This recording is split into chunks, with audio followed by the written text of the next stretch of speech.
है जो दिल्ली बैठा हुआ है, इसका सबसे ज्यादा विस्तार का एरिया क्यों ज्यादा बढ़ा?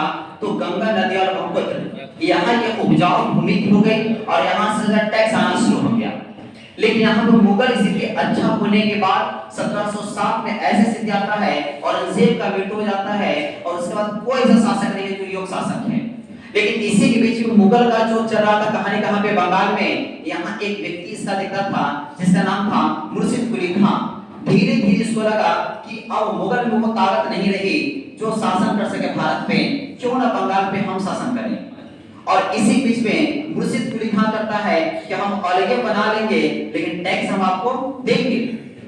यहाँ पे स्वतंत्र बंगाल की स्थापना करता है मुर्शिद कुली खां।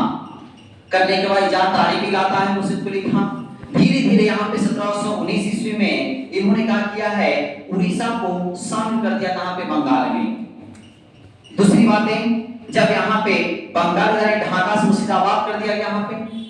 तीसरी बातें, जब यहाँ पे 1727 में जब इसका मृत्यु हो जाता है, क्या होता है, मृत्यु हो जाता है। मृत्यु होने के बाद यहाँ व्यक्ति का नाम है सुजाउद्दीन।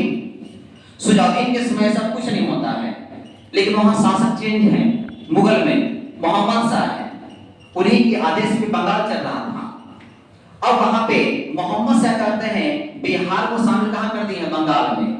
जैसे बिहार को बंगाल में शामिल किए हैं तो अब देखें बिहार का जो कर्मचारी था उस समय नाम है अलवर्दी खां। अब इसके मन में पाप आ जाता है कि हम बिहारी हैं, बंगाल पे हम ही शासन करेंगे।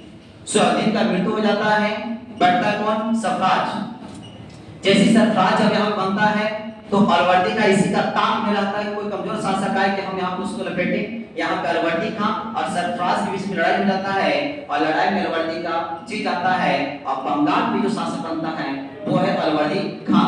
और यहाँ से कहानी चेंज होगा और यहाँ पे देखेंगे अंग्रेज भी वहाँ पे चाहेगा कि हम वहाँ पे शासन करें, क्योंकि इसको भी एरिया ऑलरेडी मिल चुका है वहाँ से। दोनों के बीच वहाँ पे संघर्ष होगा, उसी युद्ध देखेंगे हम लोग प्लासी का। ठीक है, अब यहाँ पे समाप्त करते हैं। यहाँ पढ़ेंगे तो